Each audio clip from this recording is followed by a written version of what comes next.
survey as a method of primary research is a vast area to understand, as there is no one foolproof technique or type that gives optimal response for those being surveyed. So here's an overview of this research method that has evolved with technology but remains the most popular and effective data gathering methods in most kinds of research. So let me try to make it simple.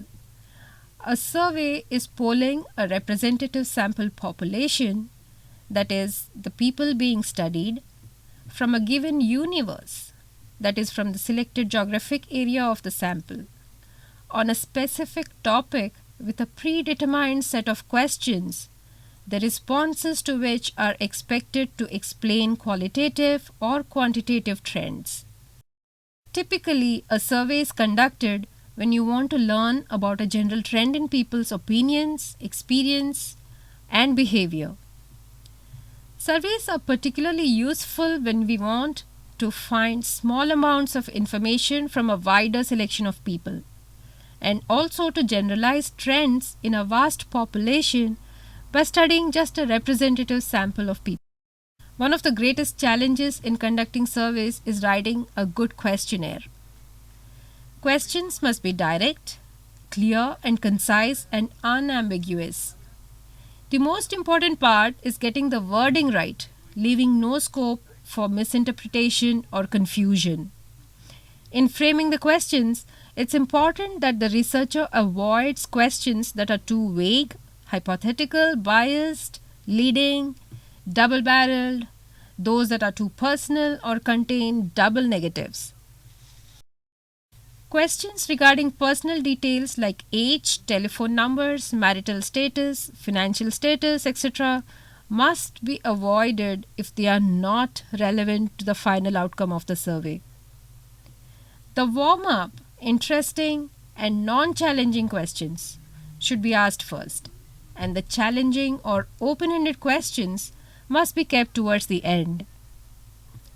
Questions may be in the format of rating scales, that is, rating something on a scale of various degrees of agreement or disagreement. Then there are the ranking scales, where the respondent may be expected to rank something on a scale of 1 to 5 to enumerate choices. It's always advisable to pre-test a survey with a small group and checking to see how they respond to the questions before sending it out to the desired sample. There are several different types of surveys. Popular among them are email surveys, telephonic surveys, online surveys, administered surveys. While the others are self-explanatory, you must be wondering what a dipstick survey is. Well, a dipstick survey is the same as an exploratory survey. It's called so because a dipstick by definition means a measuring rod that is dipped into a container to indicate the depth of liquid in it. And an exploratory research is also conducted to measure the scope and depth of a problem. Each of these survey techniques comes with its own advantages and disadvantages. Like with mail surveys, they are the most cost-effective instruments of survey and are also free from interviewee bias. But in the absence of a personal motivator, the response rate tends to be very low. Telephonic surveys too are cost-effective, but it is difficult to establish personal rapport with the respondents, as they simply might slam the phone down. Even with those that agree to be interviewed, they may not want to give personal information to a stranger on the phone.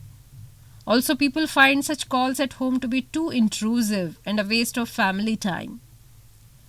Comparatively, online surveys have been found to be most effective of the impersonal methods. They are cheaper, reach a lot more people across a wider geography, then there is higher response rate, and we can get more candid responses. The disadvantages of online surveys are there is a pretty low level of confidentiality. They get limited to only those populations that have access to computers and internet, and the response rate dies out very quickly.